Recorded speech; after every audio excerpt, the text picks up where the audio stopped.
3 metallic clicks. That's all it took to turn the Atlantic Ocean into a graveyard for 200 American submariners. The sound echoed through the darkness like the ticking of a pocket watch counting down to oblivion. Click, click, click. Each one impossibly loud in the pressurized silence 200 meters beneath the surface. Each one a note in a death song that no one was supposed to hear.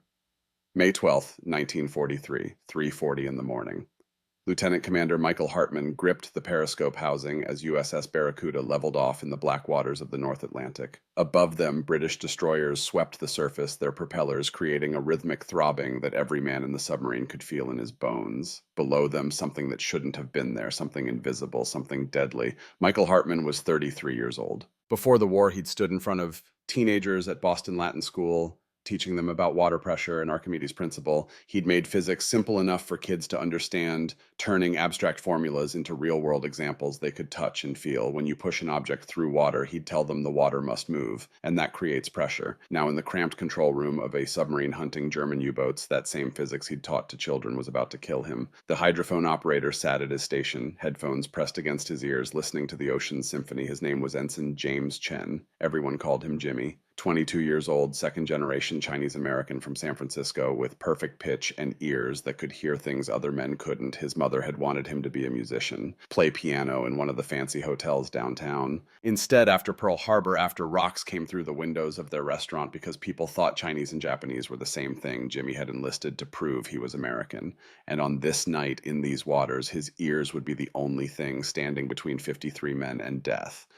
Jimmy sat motionless, his young face illuminated by the soft green glow of the sonar display. Above them, the British destroyers continued their patrol. Around them, the normal sounds of the deep ocean, schools of fish moving in formation, the distant song of whales, the creaking of Barracuda's own hull under the immense pressure of the depths, and then something else. A single metallic click, sharp and clean, cutting through the underwater soundscape like a knife through silk. Jimmy's eyes widened, his fingers tightened on the edge of the console. He held his breath, listening, praying he'd imagined it. A second click, louder this time, closer. His hand moved toward his headphones, about to tear them off, about to shout a warning. But before he could move, before he could speak, the third click came. And with it, the terrible understanding that whatever was making that sound was counting the pressure pulses of their submarine as it moved through the water, counting down to 0. Michael Hartman never gave the order to dive deeper.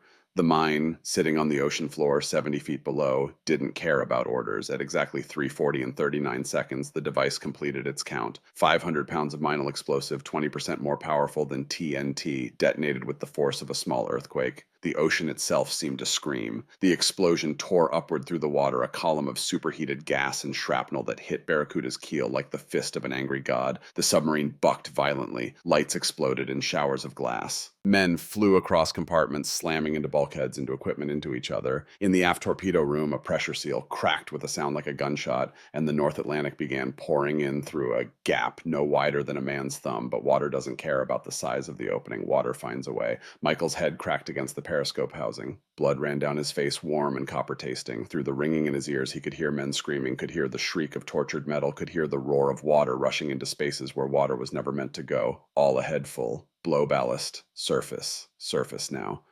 The words came from somewhere deep in his training, from some part of his brain that was still functioning while the rest of him tried to process what had just happened. Compressed air hissed into the ballast tanks. The submarine's bow tilted upward at an angle that sent unsecured equipment sliding backward. And USS Barracuda, wounded and bleeding water from a dozen seams, clawed her way toward the surface. They broke through into the cold Atlantic air like a wounded animal. Water poured from the damaged aft section. Men stumbled onto the deck, coughing, gasping, some of them crying. 3 men didn't make it out. Ensign Bobby Martinez, 19 years old from El Paso, crushed when a bulkhead collapsed. Chief Petty Officer Frank Sullivan, 34, father of 3, from Philadelphia, drowned when the torpedo room flooded. Seaman First Class Tommy Wu, 23, Jimmy Chen's best friend from training, killed instantly by the initial explosion. Michael stood on the bridge as dawn broke over the Atlantic, looking at the oil slick spreading from his submarine's damaged hull. In his pocket, folded and refolded until the creases were beginning to tear, was a letter from his wife Margaret. She'd written to tell him she was pregnant, begged him to be careful, begged him to come home.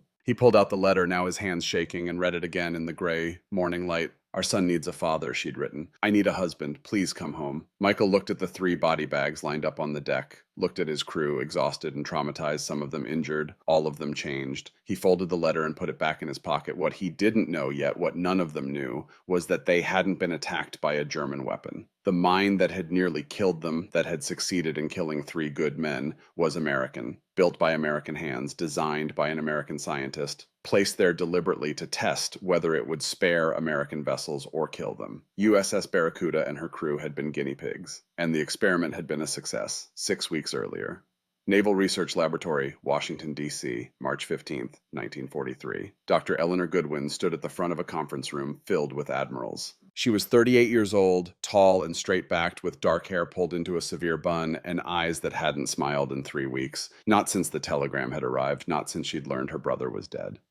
The admirals sat in their chairs like a jury, their uniforms heavy with ribbons and stars, their faces skeptical. Most of them were old enough to be her father. All of them doubted that a woman could tell them how to fight a war. Eleanor adjusted her glasses and began to speak. Her voice carried the transatlantic accent of someone who'd grown up between two worlds, educated at Cambridge but born in America. Clear and precise, with a British inflection that made her sound like Katharine Hepburn. Gentlemen, every submarine creates an unavoidable signature when it moves through water, a pressure wave. We can detect it, and we can kill with it. Rear Admiral Thomas Brennan leaned back in his chair. He was 62 years old, had spent 40 years in the Navy, and had never heard anything so ridiculous in his life. Dr. Goodwin, he said, his voice dripping with condescension, every fish in the ocean creates pressure, every whale, every current, every wave. You're proposing we build mines that explode when water moves. Eleanor looked at him with eyes that could have frozen the Atlantic. I'm proposing we build mines that count pressure pulses in sequence, Admiral. A 1,500-ton submarine moving at 8 knots creates a signature nothing in nature can replicate. Unless you have whales that swim in formation at submarine speed, the silence that followed was awkward and hostile. Brennan's face turned red. The other admirals looked at their papers, at the ceiling, anywhere but at the woman who'd just made a fool of their colleague. The meeting lasted another 20 minutes. When it ended, Admiral Brennan told Eleanor that the Navy needed destroyers, not experimental gadgets, from a woman who'd never been to sea. He thanked her for her time, suggested she might be more useful working on radar improvements or something more suited to her skills. Eleanor left the Pentagon with her jaw clenched and her brother's death certificate in her briefcase. Lieutenant David Goodwin, United States Navy, killed in action February 14, 1943, when SS Henry Bacon was torpedoed by a German U-boat in the North Atlantic. David had drowned in water so cold it killed most men within 15 minutes. Eleanor had received the telegram on February 23rd. She'd read it 3 times, very slowly, making sure she understood every word. Then she'd walked into the Naval Research Laboratory and told them she had an idea that would kill every U-boat in the Atlantic. She'd been telling the truth. Waiting outside the conference room was Commander Robert Hayes. 42 years old, with a southern accent softened by years of travel and a face that looked like it hadn't smiled since 1942. He'd lost his wife and 7-year-old daughter when a U-boat torpedoed a civilian passenger ship off the Carolina coast. The ship had been carrying refugees. Hayes' wife had been helping Jewish families escape Europe. She'd died helping others live. Dr. Goodwin, he said quietly, Admiral Brennan is an old fool who thinks submarines are still fought with deck guns. I've got a black budget for experimental weapons. How much do you need?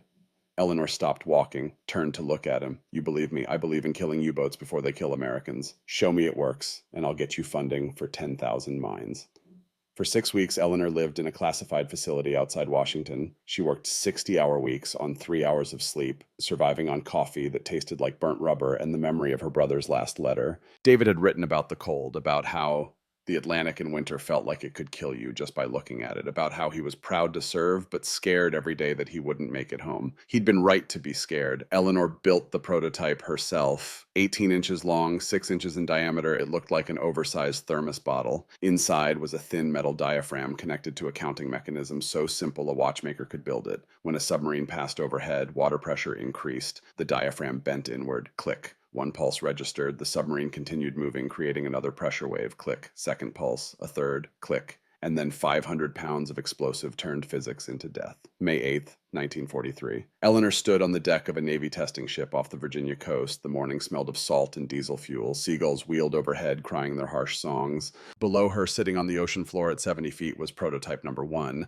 Commander Hayes handed her the radio transmitter connected to a captured German mini-submarine they'd rigged for remote control. Whenever you're ready, Doctor. Eleanor's hand shook as she reached for the switch. If this works, she thought. If this works, I'll save thousands of lives. And if it doesn't, we try again. She thought about David, about the telegram, about the cold cold Atlantic water filling his lungs. "This is for you," she whispered. She flipped the switch. The remote-controlled mini-sub descended to 50 feet, the depth of a typical U-boat periscope run. Eleanor counted seconds in her head. 30, 40, 50. Her heart hammered against her ribs. Commander Hayes stood beside her, binoculars raised, watching the water. And then the ocean erupted. The explosion was massive even from the surface. Water and debris shot 50 feet into the air. The test submarine disintegrated. Twisted metal rained down. Oil spread across the surface like blood. Commander Hayes grabbed Eleanor's shoulder. "Jesus Christ, Eleanor. It worked." Eleanor stood very still, watching the debris settle, watching the oil spread. In that moment, Dr. Eleanor Goodwin became the only woman in World War II to independently design a weapon that would kill hundreds of enemy combatants. She was 38 years old, she had just turned her grief into an instrument of death, and she would never sleep soundly again. The success of prototype number 1 changed everything. Within a week, Commander Hayes had secured funding for full-scale production. Within 2 weeks, engineering teams were refining the design, making it cheaper and easier to manufacture. Within 3 weeks, the first production order went out. 5,000 mines to be ready by September. But someone was watching, someone who understood that this new weapon could change the balance of power in the Atlantic. Someone who had access to Eleanor's laboratory, to her blueprints, to the exact specifications that made the pressure mine work. May 25th, 1943. Commander Hayes burst into Eleanor's laboratory with a face like storm clouds. "We have a problem, a big one." Eleanor looked up from her calculations. "What happened?" "Someone photographed your prototype blueprints. We found the camera hidden in a ventilation shaft. The room seemed to tilt." Eleanor sat down hard in her chair. "Who, we don't know yet, but whoever it is has been here for months, maybe years. Eleanor, there's a spy in your laboratory." 3 days later, a scrambled phone call from London made everything worse. "Commander Hayes, this is Commander William Ashford, Royal Navy Mine Warfare Division. We've recovered debris from a U-boat sunk off Iceland. American serial numbers on the detonation mechanism. Care to explain?" The implications were staggering. Someone had stolen Eleanor's design, had given it to the enemy.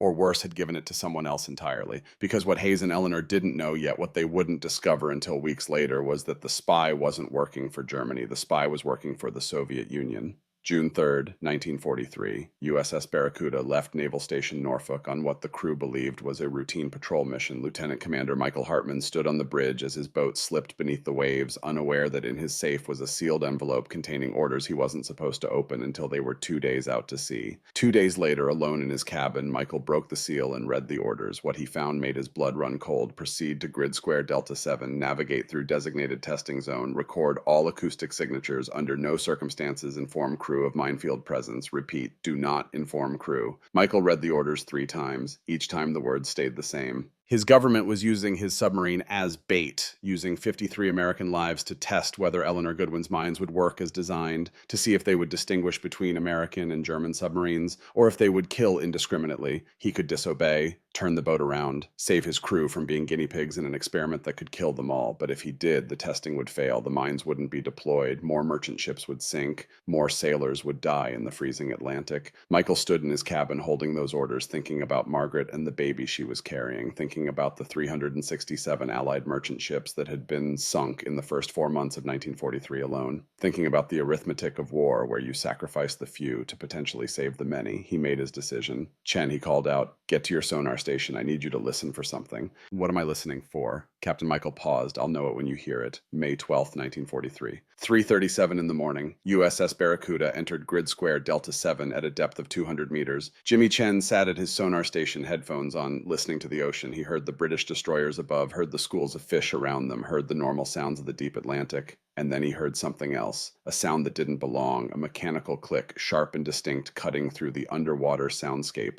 His eyes widened. A second click came, then a third. Captain Jimmy said, his voice tight with sudden fear, "Something's counting us." Michael Hartman opened his mouth to give an order, but he never got the words out because at that moment, 70 feet below them, prototype number 47 completed its count and detonated. The explosion nearly broke Barracuda's back. 3 men died. The submarine barely made it to the surface. And in the chaos and the terror and the grief, one thing became absolutely clear. Eleanor Goodwin's weapon worked. It worked perfectly. It distinguished between nothing. It simply killed anything that created the right pressure signature. Friend or foe, American or German. The mine didn't care about flags or politics or the difference between the men it murdered. It just counted to 3 and exploded. When USS Barracuda limped into Norfolk Naval Station on June 7th with a 10-foot hole in her aft section and 3 body bags in her hold, Commander Hayes and Dr. Eleanor Goodwin were waiting on the dock. Michael Hartman walked down the gangway and saw Eleanor's face. saw the guilt there, saw the knowledge of what her weapon had done, and in that moment, the physicist who'd become a submarine captain and the scientist who'd turned grief into explosives locked eyes. Dr. Goodwin Michael said, his voice cold as Atlantic water. I presume Eleanor opened her mouth to speak, to apologize, to explain, but Michael cut her off. 3 men are dead, Doctor. 3 good men, killed by an American weapon while hunting German U-boats. I hope your calculations work out better than ours did. He walked past her without another word, leaving Eleanor standing on the dock with the weight of those deaths settling onto her shoulders like a physical burden. Commander Hayes stepped forward. Commander Hartman, that's enough. Dr. Goodwin didn't authorize the test protocol. I did. Michael stopped, turned, looked at Hayes with eyes that had seen too much in too few days. Then you both have blood on your hands, he said quietly. The only question now is whether it was worth it. That evening, Jimmy Chen knocked on Commander Hayes' office door. He brought with him a hand-drawn chart showing frequency analyses and timing calculations, all done from memory because Barracuda's recording equipment had been destroyed in the explosion. Sir Jimmy said, his voice nervous but determined, I need to show you something. The mine makes a sound before it detonates. Hayes looked at the young ensign, looked at the charts, then called for Eleanor. When she arrived, Jimmy explained what he'd heard. 47 hertz, he said, 0.3 seconds before detonation. It's faint, almost inaudible. But it's there. Eleanor went pale. That's impossible. The mechanism is passive. It shouldn't produce any sound at all. With respect, ma'am, Jimmy said quietly. Physics is physics. The diaphragm flexes. The fluid inside creates resonance. It's quiet, but most people can't hear it. But I can. The implications hit Eleanor like a physical blow. If Jimmy could hear it, others might too. The Germans might develop detectors, might sweep the minefields, might turn her weapon into useless scrap metal sitting on the ocean floor. Or, Jimmy continued, we could teach our submarine crews to listen for it, to avoid our own mines. Michael Hartman, who'd been standing in the doorway, walked into the room. The kid's right, he said, his voice still cold but thoughtful. Train the sonar operators, save American lives. Eleanor looked at him. And give the Germans a way to counter our weapon. You already gave them that, Doctor. Remember, someone stole your blueprints. The spy hunt began the next day. For 3 weeks, FBI counterintelligence turned the Naval Research Laboratory inside out. Everyone was a suspect, every conversation recorded, every document tracked. On June 28th, they arrested Lieutenant Sarah Morrison,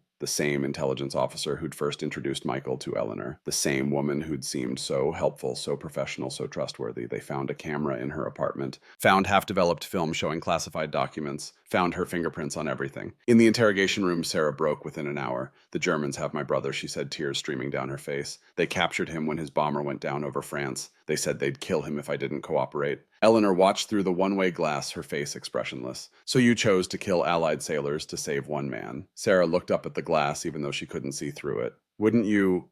If it was your brother, the silence that followed was long and heavy. Eleanor thought about David, about the telegram, about the choice she'd made to build weapons instead of mourn. My brother is already dead, she said quietly, knowing Sarah couldn't hear her. The U-boats killed him. Using other men's brothers to justify it doesn't bring him back. But Sarah Morrison wasn't the only spy. 3 days later, Agent Patrick Donnelly discovered something that changed everything. Commander Hayes Donnelly said, his voice grim, we have a problem. The documents Lieutenant Morrison copied, she wasn't sending them to Germany, she was sending them to a Soviet handler in New York. Hayes stared at him. The Soviets, but they're our allies. Are they just waiting for us and Germany to bleed each other dry? On July 4th, Independence Day, FBI agents arrested Dr. Patricia Dawson, 28 years old, technical illustrator who'd worked in Eleanor's laboratory for 2 years, who'd drawn every blueprint, who'd seen every specification, who'd been there from the beginning. You think this war is about democracy versus fascism, Patricia said calmly in the interrogation room. It's about capitalism protecting itself. Stalin understands that. After Hitler falls, the real battle begins. Eleanor sat across from her, feeling betrayed in a way that went deeper than espionage.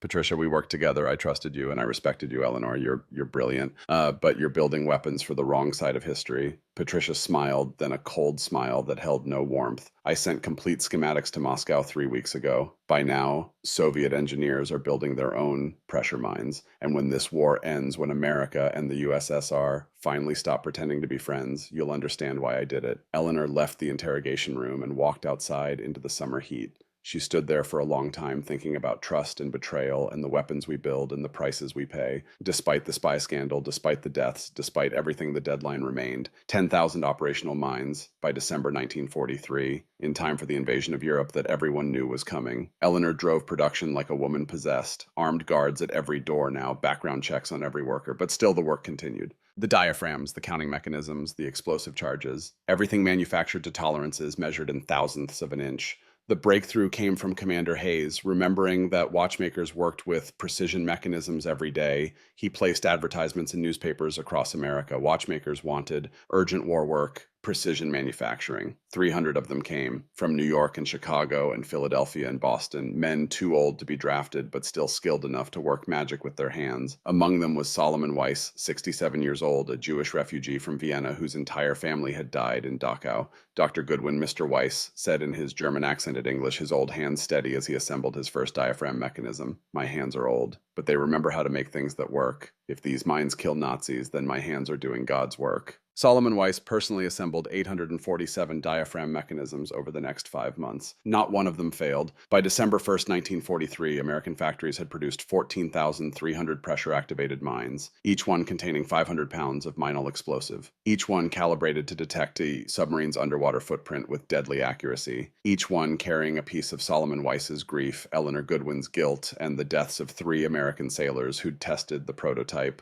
The mines were loaded onto ships and sent to England, to Scotland, to bases across the Atlantic. RAF bombers would drop them at night, low and fast, over the approaches to German U-boat bases, over the transit routes through the Bay of Biscay, over anywhere German submarines might pass. And in the cold waters of the North Atlantic, U-boat commanders who'd learned to trust the ocean depths would discover that the ocean itself had become their enemy, that the simple act of moving through water could trigger their deaths, that there was nowhere to hide from a weapon that used physics itself as a targeting system. Eleanor stood in her laboratory on a cold December evening looking at the production reports. 14,000 mines, enough to create kill zones across hundreds of square miles of ocean, enough to change the course of the war. Michael Hartman's words echoed in her mind. 3 men are dead, Doctor. I hope your calculations work out better than ours did. She picked up a photograph from her desk. Her brother David in his Navy uniform, smiling at the camera. She'd carried this photo every day since his death. Used it to fuel her work, used it to justify what she was building. Now she wondered if David would have wanted this, if he would have approved of weapons built in his name, if he would have understood the arithmetic of war,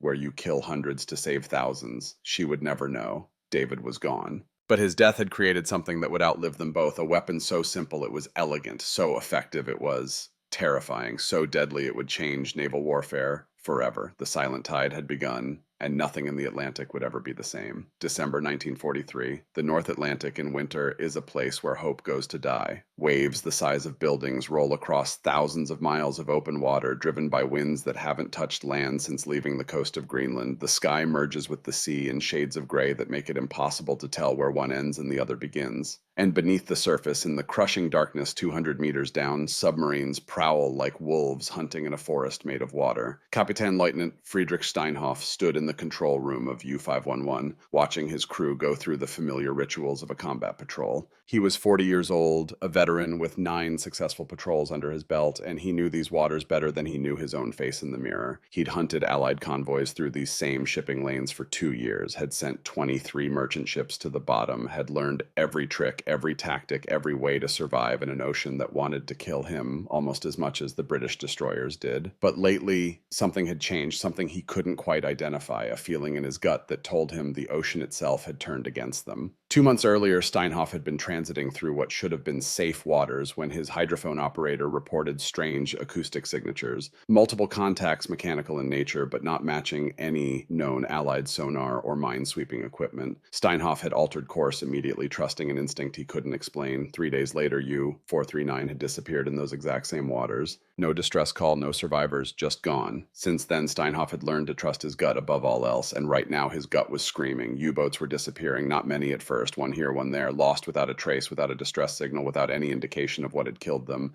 The official reports blamed depth charges, blamed Allied destroyers, blamed the increasing effectiveness of radar and sonar. But Steinhoff had been doing this too long to believe the official reports. He'd heard the rumors, whispered conversations in the U-boat pens at Lorient and Saint-Nazaire, stories about boats that had vanished in deep water far from any known minefield, about captains who'd reported strange acoustic signatures just before their final transmissions went silent, about something new hunting them in the depths. Steinhoff didn't believe in ghosts. But he believed in weapons, and he believed the Americans had built something new. He just didn't know what it was yet. 3,000 miles away, in the operations room at Naval Station Norfolk, Michael Hartman studied a chart of the North Atlantic with the focused intensity of a man who'd learned that details could mean the difference between life and death. It had been 7 months since Barracuda had nearly been destroyed by Eleanor Goodwin's mine. 7 months since 3 of his crew had died testing a weapon their own government had built.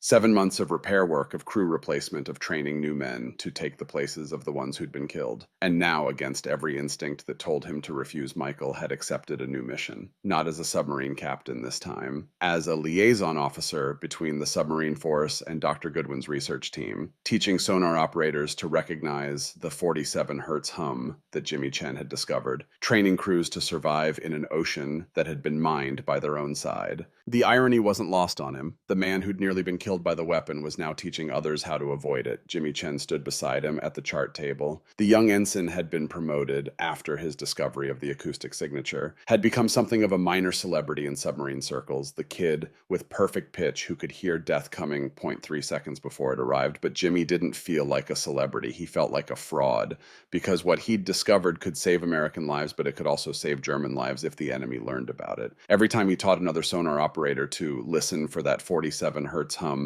he wondered if he was giving away an advantage that might cost the war. Captain Jimmy said quietly, looking at the chart, "If we teach our guys to hear the mines, what stops the Germans from doing the same thing?" Michael looked at him. "The same thing that stopped them so far. They don't know about the acoustic signature, and even if they did, they don't have many men with ears like yours. But sir, what if they capture one of our subs? What if they interrogate our sonar operators? Then they'll learn, and we'll adapt. That's how war works, Chen. You build a weapon, they build a counter, you build a counter to their counter. It never ends until one side runs out of resources or will." Jimmy was quiet for a moment. "Then, is it worth it? All this death for what? So we can control shipping lanes." Michael put a hand on the young man's shoulder. "It's worth it if it means fewer American sailors drown in the Atlantic, if it means your mother doesn't get a telegram saying you're not coming home. That's all the justification I need." In her laboratory at the Naval Research Laboratory, Eleanor Goodwin was having a very different conversation with Commander Hayes and a man she'd never met before. Colonel Marcus Crane was 48 years old, OSS, with the kind of face that revealed nothing and eyes that seemed to calculate everything. He'd arrived unannounced that morning with classified documents that made Eleanor's stomach turn. "The Soviets have deployed their own version," Hayes was saying, gesturing to reconnaissance photos spread across Eleanor's desk. "Based on the schematics Patricia Dawson stole, they're using them in the Pacific against Japanese shipping." Eleanor picked up one of the photos. Debris floating on water, metal fragments that looked disturbingly familiar, and Crane leaned forward. "And they're failing. The mines are detonating prematurely, corroding in salt water after about 30 days. They built them using flawed specifications." Eleanor's hands stopped moving. "Flawed specifications," Hayes and Crane exchanged a glance. Then Hayes said, "We may have given Patricia access to certain documents. Documents that contain deliberate errors in the diaphragm, sealing mechanism. You fed her false information," Eleanor said slowly. We protected our advantage," Crane corrected, his voice smooth. "Dr. Goodwin, you must understand, the Soviet Union is our ally today, but after this war ends, the geopolitical landscape will shift dramatically. We needed insurance." "Insurance," Eleanor repeated. "You're talking about deliberately sabotaging weapons that could save lives." "Soviet lives, yes, but lives nonetheless. Lives that might someday threaten American lives," Crane said. "I need to know, Dr. Goodwin, can you live with that?" Eleanor stood and walked to the window. Outside, Washington was experiencing the first real cold snap of winter. People hurried along the streets, bundled in coats, their breath visible in the air. Normal people living normal lives, unaware of the moral calculations being made in rooms like this. "Do I have a choice?" she asked. "There's always a choice," Hayes said quietly, "but some choices are less bad than others." Eleanor thought about David, about the 3 American sailors killed on Barracuda, about U-672 and its 47 crew members, about all the deaths that kept accumulating, each one justified by the need to prevent more deaths, an endless cycle of violence and rationalization. "I can live with it," she said finally, "because the alternative is worse."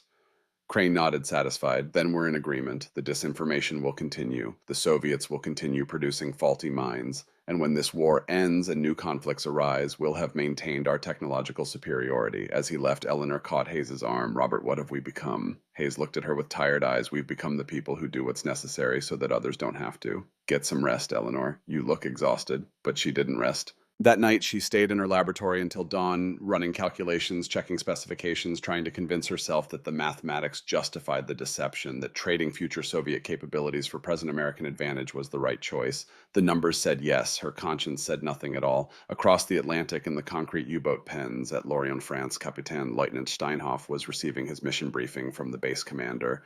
The briefing room was cold and damp, smelling of seawater and diesel fuel and the sweat of too many men in too small a space. Your patrol area is here, the commander said, pointing to a chart of the western approaches. Standard commerce rating. Avoid contact with destroyer groups. Use your torpedoes wisely. The fuel situation is becoming critical. Steinhoff studied the chart. The designated patrol area covered several thousand square miles of ocean, most of it deep water, well away from the British coast. Good hunting grounds. He'd operated there before. What about the minefields, he asked. The commander's expression darkened. We believe the British and Americans have deployed new mines in some areas, possibly pressure activated. We're still analyzing recovered debris. Pressure activated. Steinhoff kept his voice neutral. I thought that was theoretical. So did we. The commander tapped the chart. Avoid these zones if possible. If you must transit them, go deep and slow. Minimize your underwater footprint. How deep? As deep as your boat can go. Steinhoff nodded slowly. U-511 could dive to 230 meters if pushed, but that was cutting it close to the crush depth. One mistake, one weak seal, and the ocean would crush the pressure hull like a beer can under a boot. What if going deep isn't enough? The commander met his eyes. Then you radio for help and pray someone gets to you before the water does. The briefing ended. Steinhoff walked back to U-511 through the concrete tunnels of the submarine pen, his boots echoing on the damp floor. His crew was already aboard, running final checks, stowing supplies, preparing for another patrol that might be their last. He'd lost friends to this war, good men, skilled submariners who'd made one small mistake or encountered one piece of bad luck and never came home. Each time Steinhoff had told himself it wouldn't happen to him, that he was too experienced, too careful, too lucky. But luck runs out eventually, and in a war where the ocean itself had become weaponized, experience might not be enough. January 1944. USS Barracuda put to sea again, fully repaired with a new executive officer and 3 new crew members to replace the men who'd died. Michael stood on the bridge as the submarine slipped beneath the gray Atlantic waters, feeling the familiar sensation of pressure building around the hull as they descended. This time the mission was different. They weren't testing weapons. They were proving that American submarines could navigate mined waters safely while German submarines could not. Their orders were clear. Proceed to grid square Echo 9, an area heavily mined, with Eleanor's pressure-activated devices, and demonstrate that Jimmy Chen's acoustic detection method could identify and avoid friendly mines. No pressure, Michael thought grimly and almost laughed at the unintended irony. Jimmy sat at his sonar station headphones on his young face, tight with concentration. He'd been training for this moment for 7 months, had practiced on recorded sounds, on simulated mine signatures, on every piece of acoustic data the Navy could provide. But this was different. This was real. Real mines, real explosives, real death waiting in the darkness if he made a mistake. Contact, he said quietly. Bearing 270, 47 Hertz signature, range approximately 400 yards. Michael checked the charts. That matched the projected mine location. All stop. Drift mode. The submarine's engines cut to silence. Barracuda began to drift with the current moving slowly through the water with minimal disturbance. The crew held their breath, waiting. Signature fading, Jimmy reported. We're past it. They navigated through 6 more mines over the next 2 hours. Each time Jimmy detected the acoustic signature early enough for them to alter course or reduce speed. Each time they slipped past without triggering the counting mechanism. By the time they cleared the minefield, every man aboard was exhausted from the tension, but they'd done it, proven that American submarines could operate in waters too dangerous for the Germans. Michael allowed himself a small smile. Maybe Eleanor's weapon wasn't just indiscriminate death after all. Maybe with the right training, it could be a shield as well as a sword. But even as he thought it, 50 miles away, a German U-boat was learning a very different lesson. U-672, commanded by Captain Lieutenant Hans Muller, was attempting to transit through what German intelligence believed was a safe corridor. Muller was 29 years old, on his 3rd patrol, eager to prove himself. He'd studied the charts and seen empty ocean, had calculated that the most direct route would save precious fuel and get them to their patrol area faster. What Muller didn't know was that the corridor had been mined 3 weeks earlier. 63 of Eleanor Goodwin's pressure-activated devices dropped by RAF Lancasters flying at 200 feet in the dead of night.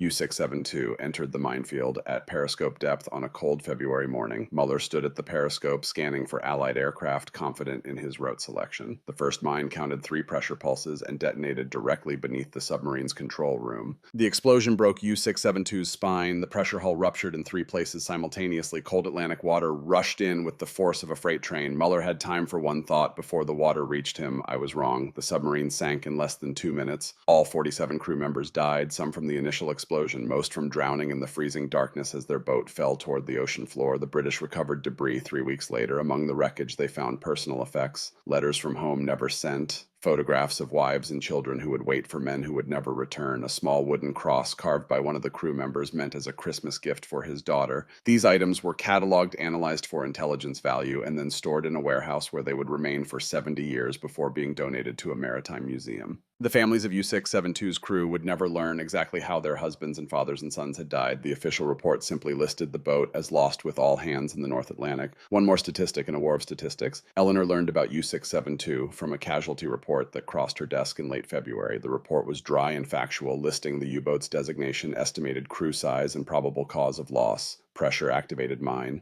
Grid Square Hotel 7. She knew those coordinates, had helped select them herself, had calculated the optimal mine spacing to create an effective kill zone while conserving weapons. 47 men. The report said 47 crew members, though the exact number couldn't be confirmed. 47 men who'd been alive that morning and were dead by afternoon because she'd built a weapon that turned physics into killing. Eleanor put down the report and walked to the window. Outside Washington was experiencing an early spring. Cherry blossoms were beginning to bloom along the tidal basin. People walked the streets in the sunshine, going about their lives, unaware that across the ocean, weapons built in laboratories like hers were killing men by the hundreds. She thought about U-672's captain, wondered if he'd had a wife, children, wondered if he'd been cruel or kind, a fanatic, or just a professional doing his job, wondered if it mattered. The arithmetic said no. U-672 would have sunk Allied ships if given the chance, would have killed Allied sailors. Preventing that was worth 47 German lives, but arithmetic couldn't account for the weight she felt, the growing burden of all those deaths, adding up one boat at a time, one crew at a time, until the number became too large to comprehend. Commander Hayes found her standing at the window an hour later. You heard about U-672, he said. It wasn't a question. Eleanor nodded. 47 men. 47 enemy combatants, Hayes corrected gently. 47 men who would have killed Americans if we'd given them the chance. They were submariners, Robert. Like our boys. Like Michael Hartman's crew, they were just fighting for the other side. Hayes was quiet for a moment, then he said, "Do you want to stop? We can reassign you. Put someone else in charge of production. You've done your part." Eleanor turned from the window. And what would that change? The mines are already built, already deployed. My stopping now doesn't bring back U-672, doesn't bring back my brother, doesn't change anything except making me feel slightly better about myself. Then why are you upset? Because I'm not a monster, Robert. Because knowing something is necessary doesn't make it easy. Because every one of those casualty reports represents someone's son who's never coming home, and I'm the reason why. Hayes put a hand on her shoulder. The reason why is because we're in a war we didn't start. The reason why is because German U-boats were sinking Allied ships before we ever built the first pressure mine. You're not responsible for this war, Eleanor. You're just helping us win it. Eleanor looked at him. And when we do win, when the war ends and the killing stops, what then? Do we just forget? Move on? Pretend all those deaths were necessary and justified and not worth losing sleep over? Then we remember, we mourn, and we try to build a world where it never has to happen again. Eleanor wanted to believe him, wanted to believe that all this death would lead to something better, but she'd studied enough history to know that wars didn't end conflicts, they just paused them, that the weapons built in one war became the foundation for the next, and she wondered what weapons would be built using the principles she'd established. What future Eleanor Goodwin would create the next generation of underwater killers, more sophisticated, more deadly, more effective at turning physics into death. The thought kept her awake at night. By March 1944, the impact of the pressure mine campaign was becoming statistically significant. U-boat losses in mined areas had increased by 67%. Transit times for German submarines had increased as they took longer routes to avoid suspected minefields. Fuel consumption was up, reducing patrol time and effectiveness. The Battle of the Atlantic was turning in favor of the Allies, not because of any single weapon or tactic, but because of accumulated advantages. Better radar, more escort carriers, long-range patrol aircraft, code breaking, and yes, pressure-activated mines that turned the ocean itself into a weapon. In April, Michael Hartman attended a briefing at the Pentagon where senior naval officers discussed the upcoming invasion of Europe, Operation Overlord.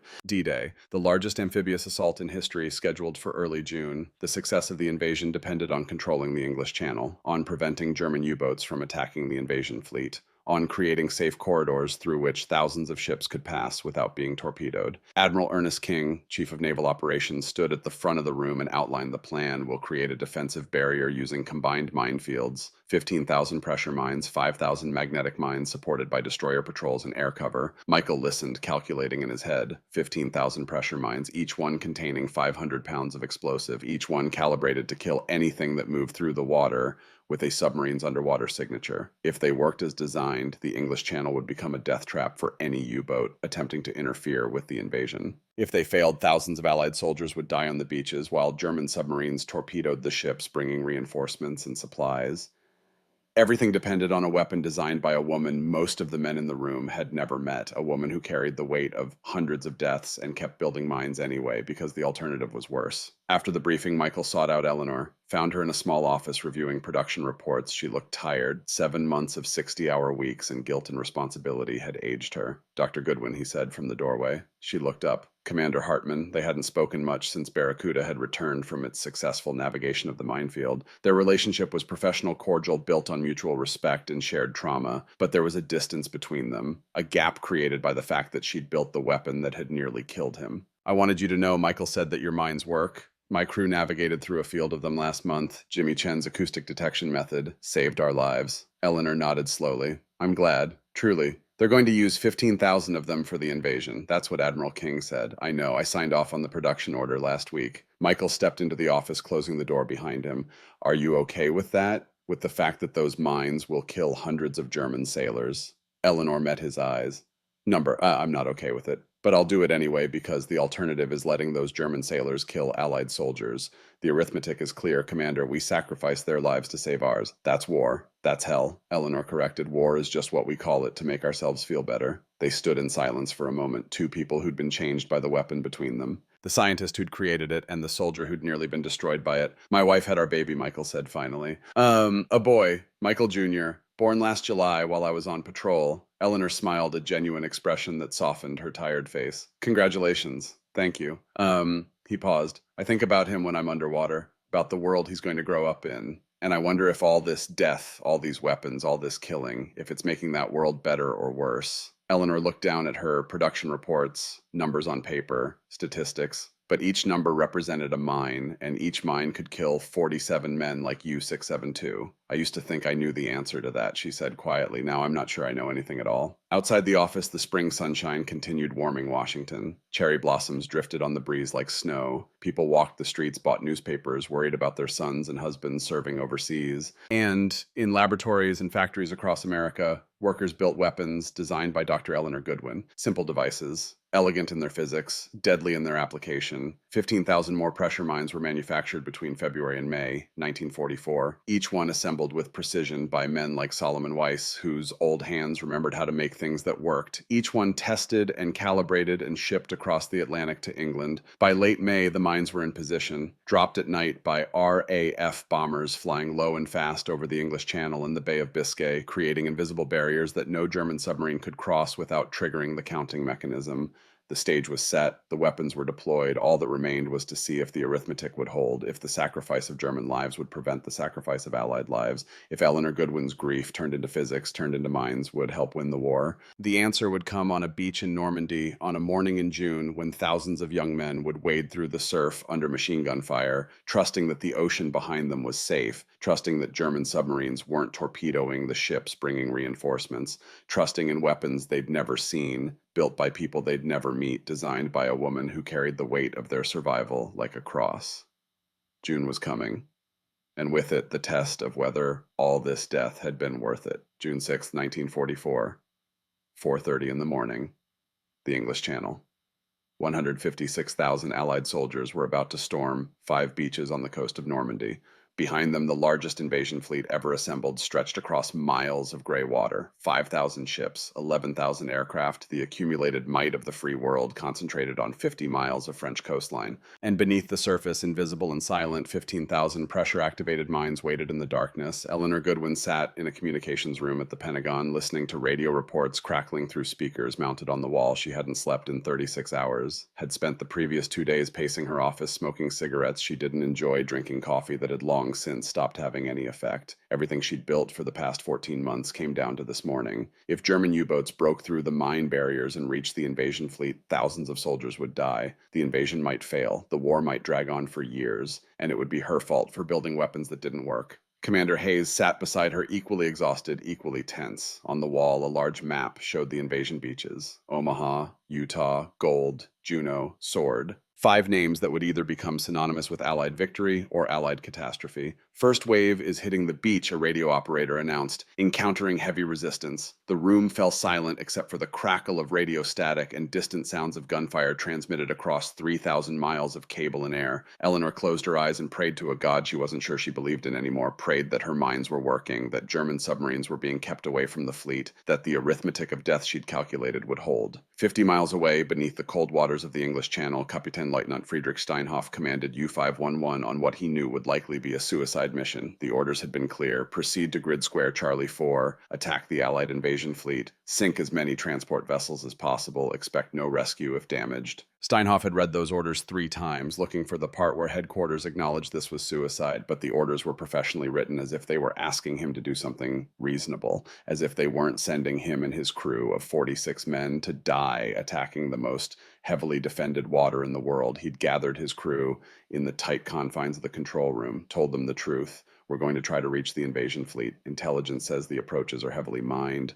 The British have destroyers everywhere. Our chances of survival are minimal. He'd expected protest, fear, maybe even mutiny. Instead, his executive officer had simply nodded and said, "Then we better make our torpedoes count, Captain." Now you, 511, crept through the darkness at a depth of 150 meters, moving at barely 4 knots, trying to minimize their underwater footprint, trying to slip through the mine barriers that British intelligence had warned them about. Steinhoff knew about pressure-activated mines now. Every U-boat captain did. The Kriegsmarine had recovered enough debris to understand the basic principle, had developed countermeasures: ultra-slow speed, erratic depth changes, anything to confuse the counting mechanism. But understanding a weapon and defeating it were 2 different things. His hydrophone operator, a thin young man named Ernst, who looked too young to shave, sat at his station with headphones pressed against his ears, listening, always listening. Captain Ernst said quietly, his voice tight with fear, "I'm picking up something. Multiple acoustic signatures, very faint, around 47 hertz." Steinhoff felt his stomach clench. "How many? I count at least 12, maybe more. They're all around us." They were in the minefield, surrounded by weapons that were counting their pressure pulses.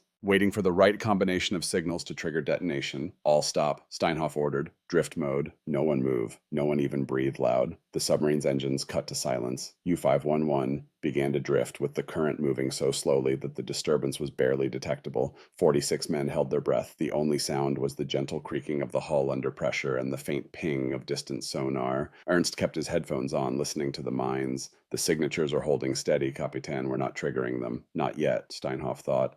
But they couldn't drift forever. Eventually they'd have to move, and when they did, the mines would start counting. "How long can we drift before we hit one of them?" he asked his navigator. The navigator studied his charts in the dim red light. "At current speed and heading approximately 40 minutes before we drift into the nearest mine's kill radius." 40 minutes. Steinhoff looked around the control room at his crew, young men and old, veterans and new recruits, all of them trusting him to get them through this, all of them knowing that he probably couldn't. He thought about his wife back in Hamburg, about his daughter 7 years old who thought her father was a hero, about the letter he'd written before leaving port to be delivered if he didn't return. The letter that said he was proud to serve, proud to do his duty, proud to sacrifice for the fatherland. The letter didn't mention that he thought the war was already lost. That sending U-boats against the invasion fleet was throwing away lives for no strategic gain, that he was going to die for a cause that was already defeated. But you didn't write those things in letters to your wife. You wrote about honor and duty and love. You pretended the sacrifice meant something. "Prepare to restart engines," he said quietly. "Ahead 1/4, quiet as we can." The engines hummed to life, barely audible. U-511 began to move forward, creating pressure waves that rippled through the water, creating signatures that the mines around them would detect. Ernst's face went pale.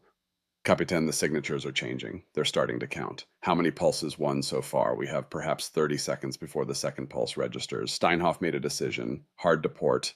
Dive to 200 meters, emergency speed. It was a gamble. Moving fast would create larger disturbances, would trigger the mines faster, but if they could get deep enough, get far enough away before the count completed, they might survive. U-511 dove hard, nose pointing down, pressure building as they descended beyond safe operating depth. The hull groaned, rivets creaked. Somewhere in the aft compartment, something made a sound like a gunshot as metal stressed beyond its limits. 200 meters, 210, 220. They were approaching crush depth, the depth where the ocean's pressure would overcome the structural integrity of the hull and collapse the submarine inward. Second pulse registered. Ernst reported, his voice cracking. Multiple mines counting now. Keep diving. Steinhoff ordered. Capitan, we're at 230 meters. This is our maximum safe depth. I know. Keep diving. The ocean wanted to kill them. The mines wanted to kill them. Their own submarine wanted to kill them, groaning and creaking under pressure it was never designed to withstand, 240 meters. And then the first mine detonated. The explosion was 200 meters away and 70 meters above them, but the shockwave hit like a physical blow. U-511 shuddered. Lights flickered. Men grabbed onto whatever was closest to keep from being thrown across the compartment. A second mine detonated, then a third. The ocean around them was erupting in a chain reaction of explosions as mines triggered other mines, as pressure waves from the detonations created false signatures that confused the counting mechanisms. Steinhoff held on to the periscope housing and counted explosions. 7, 9, 12. The mines were destroying themselves in a cascade of failures, each explosion triggering the next. And then suddenly silence. Damage reports, Steinhoff ordered. Reports came in from each compartment. Minor flooding in the aft torpedo room, electrical failures in non-critical systems, but the hull was intact. The pressure seals were holding. They'd survived, but they couldn't continue the mission, couldn't risk surfacing with British destroyers everywhere, couldn't attack the invasion fleet with damaged systems and depleted batteries. Set course for home, Steinhoff said quietly. Maximum safe speed. They turned away from the invasion beaches, away from the mission, away from the certain death that awaited any U-boat that tried to reach the Allied fleet. As they limped back toward France, Steinhoff wrote in his log, encountered heavy mining in approaches to invasion area, multiple pressure-activated mines, attempted penetration, unsuccessful, returning to base. He didn't write about the fear, about the sound of the hull groaning at crush depth, about the realization that Eleanor Goodwin's mines had done exactly what they were designed to do, create a barrier that no submarine could cross. The invasion would succeed, not because of any single weapon or tactic, but because the ocean itself had become impassable for the defenders. In the Pentagon communications room, Eleanor listened to the reports coming in through the morning. Naval opposition to invasion fleet minimal, no confirmed U-boat contacts in the channel, destroyer groups reporting multiple underwater explosions consistent with mine detonations. Commander Hayes grabbed her shoulder. Eleanor, it's working. The mines are working. The U-boats can't get through. Eleanor nodded, feeling nothing. No triumph, no satisfaction, just a hollow emptiness where emotions should have been. How many, she asked quietly. How many what? How many mines detonated? How many U-boats did we kill? Hayes checked the preliminary reports. At least 40 mine detonations confirmed. Estimated 3 to 5 U-boat kills, possibly more. We won't know exact numbers until we can analyze the debris. 3 to 5 boats, call it 4. 40 to 50 men per boat. 200 German sailors dead in the first hours of D-Day, killed by weapons she'd designed, added to the hundreds already dead from mines deployed over the previous 6 months. The arithmetic kept adding up, the body count kept growing, and Eleanor Goodwin, who'd started this journey to avenge her brother's death, discovered that vengeance felt nothing like she'd expected. It felt like ashes. The invasion succeeded. Over the next few days, Allied forces established a foothold on the French coast. German counterattacks failed. Reinforcements poured across the channel on ships that didn't have to worry about U-boat torpedoes because the submarines couldn't reach them through the mine barriers. By June 12th, the outcome was no longer in doubt. The Allies would hold Normandy, would push inland, would begin the long march toward Berlin, and Eleanor's mines would go down in history as one of the weapons that made it possible. But history doesn't record the cost paid by the person who built the weapon, doesn't measure the weight of all those deaths accumulating in the mind of the designer, doesn't account for the nights Eleanor sat alone in her apartment, unable to sleep, seeing the faces of men she'd never met but had nonetheless killed. In July, Michael Hartman returned to Washington for a debriefing. He'd been patrolling the Atlantic throughout the invasion, helping coordinate submarine operations, teaching more sonar operators to recognize the acoustic signatures of friendly mines. He sought out Eleanor one evening, found her in her laboratory long after everyone else had gone home. She was sitting at her desk, staring at production reports, a cigarette burning, forgotten in an ashtray. Dr. Goodwin, he said from the doorway. She looked up, and Michael was shocked by how much she'd aged in 2 months. She looked 10 years older, exhausted, haunted. Commander Hartman, come in. He entered the laboratory, closing the door behind him. I wanted to thank you. Your mines kept the U-boats away from the invasion fleet. Probably saved thousands of lives. Eleanor gestured to a chair. Michael sat. Did they? She asked quietly. Or did they just trade German lives for Allied lives? Different names on the casualty reports, but the same amount of death. They traded enemy lives for friendly lives. That's what we're supposed to do in a war. Eleanor stubbed out her cigarette. I keep thinking about something you said. After Barracuda was damaged, you said you hoped my calculations worked out better than yours did. Do you remember? I remember. Well, the calculations work perfectly. Input submarines into the minefield, output explosions and deaths. The equation balances beautifully. She paused. But I don't think arithmetic can account for what it costs to be the one doing the calculations. Michael was quiet for a moment. Then he said, My son is 6 months old now, Michael Jr. He's learning to smile, learning to recognize faces. Eleanor looked at him confused by the apparent change of subject. I think about him when I'm underwater, Michael continued. Think about the world he's going to grow up in. And I've decided something. I've decided that every German submariner I help kill, every U-boat that gets sunk by your mines means one less enemy that could threaten my son's future. That's how I justify it to myself. And does that work? Does it make you sleep better? No, but it lets me keep doing my job, and sometimes that's all we can ask for. Eleanor pulled out another cigarette, then put it back without lighting it. I had a brother, David. The U-boats killed him. That's why I built these weapons. To make sure other people's brothers didn't die the same way, I know, Hayes told me. But killing German sailors doesn't bring David back. Doesn't change anything except adding more deaths to the total. More telegrams, more families destroyed. She looked at Michael. When does it end? When we win or when we lose? There's no third option. What about when we just stop? When we say enough too many people have died? Let's find another way. Michael shook his head. The other side has to agree to stop too, and they won't. Not Hitler, not the Nazis. They'll fight until we destroy them completely, so we keep building weapons and killing their soldiers and trying to end it as fast as we can, even if it destroys us in the process, especially then. Because if we don't, they'll destroy everything anyway. They sat in silence for a while. Two people changed by the war, changed by the weapons between them, changed by the understanding that sometimes the cost of victory is measured in pieces of your soul. Finally, Eleanor said, I'm going to keep building mines, keep doing my job. But I want you to know that every casualty report that crosses my desk, I read it. Every U-boat we sink, I count the crew. I don't let myself forget that these are people I'm killing. That'll destroy you eventually, Michael said quietly. I know. But the alternative is to stop caring, to see them as just numbers on a page. And if I do that, I become the monster I'm trying to fight. August 1944.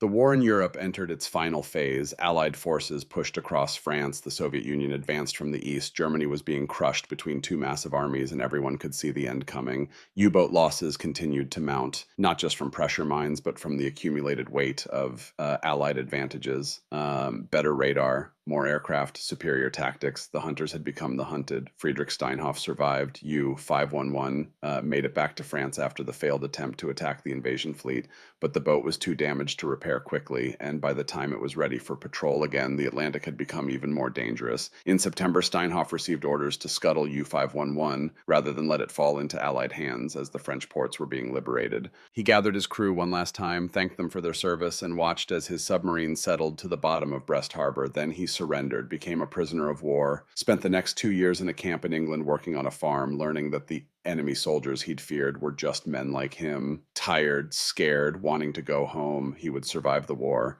would return to Hamburg in 1947, would find his wife and daughter alive, would spend the rest of his life as a merchant marine captain sailing the same Atlantic waters where he'd once hunted Allied ships. And sometimes on quiet nights he would think about the mines that had nearly killed him, would wonder about the person who'd designed them, would feel a strange kinship with someone he'd never met but who'd changed his life forever. Eleanor never met Steinhoff. Never knew that the weapon she'd built had been defeated by skill and luck and a German captain's decision to dive deeper than his boat was designed to go. What she did know was the final statistics. Between June 1943 and May 1945, pressure-activated mines sank 37 German U-boats with high confidence and an estimated 56 more with probable attribution. 93 boats total, roughly 4,000 German submariners killed, 4,000 deaths. 4,000 men who'd been alive and then weren't because she'd built a weapon that turned physics into killing. The number was too large to comprehend, too large to mourn individually. So it became an abstraction, a statistic, a line item in the final accounting of the war. But Eleanor never let herself forget that behind each number was a person, a son, a brother, a husband, a father, someone whose absence would leave a hole in the world that could never be filled. In May 1945, Germany surrendered. The war in Europe ended. Church bells rang across America. People danced in the streets. Sailors kissed nurses in Times Square. The nightmare was over. Eleanor sat alone in her apartment, listening to the celebrations outside, feeling nothing. Commander Hayes called her that evening. Eleanor, we did it. We won. Yes, she said quietly. We won. You should be celebrating. Your weapons helped make this possible, I know. There was a long pause. Then Hayes said, Are you okay? No, but I will be, eventually. What will you do now? Now that the war's over, Eleanor looked around her apartment, at the papers scattered across her desk, at the photographs of her brother, at the classified reports she wasn't supposed to take home but did anyway because she couldn't stop reading about the casualties. I don't know, she said honestly. I thought winning would feel different, thought there'd be some sense of closure or satisfaction, but all I feel is tired. You should rest, take some time off. The Navy will understand. Eleanor almost laughed. Rest. As if she could sleep, as if she could close her eyes without seeing the numbers. 37 confirmed, 56 probable, 4,000 dead. Maybe I will, she lied. Thank you, Robert, for everything. She hung up the phone and sat in the darkness of her apartment, listening to the distant sounds of celebration, and wondered what came next, wondered what happened to weapon designers when there were no more weapons to build, wondered if she'd ever be able to look at the ocean again without thinking about all the men who died beneath its surface. The answer was no. She would carry those deaths for the rest of her life, would wake up some nights gasping, dreaming of pressure waves and counting mechanisms and submarines collapsing in the deep, would spend decades trying to justify what she'd done, trying to convince herself that the arithmetic had worked out, that trading enemy lives for friendly lives had been worth it. Some days she would believe it, some days she wouldn't, but she would keep living, would keep working, would eventually transition to civilian life teaching physics at a university, never telling her students about the weapons she'd built, would marry late, a quiet professor of mathematics who asked no questions about her past, would have no children, would die quietly in 1989 at the age of 84. Jimmy Chen returned to San Francisco in the fall of 1945, took over his mother's restaurant on Grant Avenue, the same restaurant where rocks had come through the windows after Pearl Harbor. He married in 1950, had 3 children, and never spoke about the war except to say he'd been a sonar operator. But in quiet moments late at night when the restaurant was closed, he would sometimes sit at the piano his mother had bought for him as a boy, would play soft melodies in perfect pitch, would think about Tommy Wu, his best friend from training, killed by an American mine, would think about the 47 hertz hum that had saved so many lives. In 1962, the Navy asked him to write a manual on submarine acoustic warfare. The resulting document, Acoustic Signatures and Countermeasures, a sonarman's guide, became standard training for Cold War submariners. Jimmy never took credit publicly, preferred to remain unknown. He died in 1998, age 77, surrounded by family, his perfect pitch ears, which had heard death coming 0.3 seconds before it arrived, finally at rest. Commander Robert Hayes retired from the Navy in 1946 with the rank of captain, returned to South Carolina, tried to rebuild a life without his wife and daughter, found it harder than fighting a war. He wrote letters to Eleanor occasionally, brief notes asking how she was doing, whether she was sleeping better, whether the weight had gotten any lighter. She always wrote back, always said she was fine, that they both knew she was lying. Hayes died in 1987, 2 years before Eleanor, heart attack while working in his garden. At his funeral, the Navy sent a honor guard, played taps, folded a flag, but Hayes had requested something unusual in his will. He wanted no eulogy about his service, no mention of the weapons he'd helped develop, just a simple inscription on his headstone. He tried to do what was necessary, and when Eleanor Goodwin died 2 years later, her obituary mentioned that she'd worked on classified Navy projects during World War II, but gave no details. Said she'd been a brilliant physicist and a dedicated teacher, said she'd lived a quiet, unremarkable life. The obituary didn't mention the 4,000 deaths. Didn't mention the nights she couldn't sleep, didn't mention that she'd built one of the most effective submarine killers in naval history, but Michael Hartman remembered. He attended her funeral, an old man now retired from the Navy with a chest full of medals and a lifetime of memories. Michael Jr. was with him, a grown man with children of his own who'd never known that his father had nearly been killed by a weapon designed by the woman they were burying. Michael stood in the back of a small chapel and listened to people talk about Dr. Eleanor Goodwin, the teacher, the scientist, the colleague. And when it was over, when everyone else had left, he walked up to the closed casket and said quietly, "Thank you."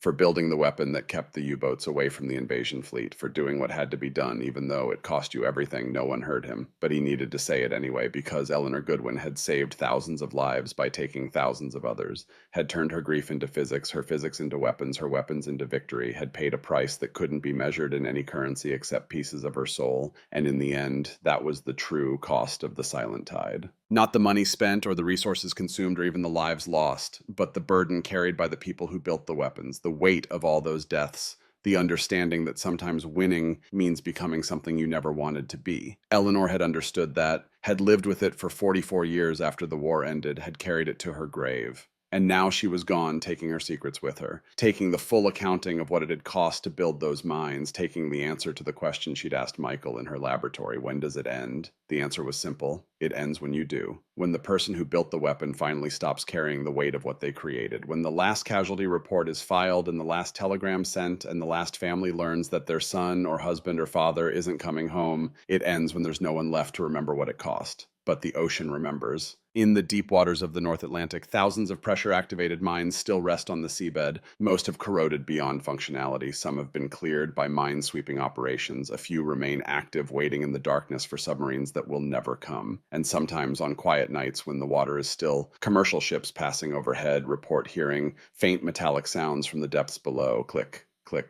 click. The sound of physics counting, the sound of weapons waiting, the sound of the silent tide that changed naval warfare forever, the sound of Eleanor Goodwin's legacy echoing through the dark water long after everyone who knew her name has died. This is how wars end. Not with victory parades and celebrations, but with old weapons rusting on the ocean floor, with casualties that become statistics, that become footnotes, that become forgotten, with the understanding that every weapon we build outlives the person who built it, outlives the war it was built for, becomes part of the ocean, part of history, part of the long accounting of human ingenuity turned toward human destruction.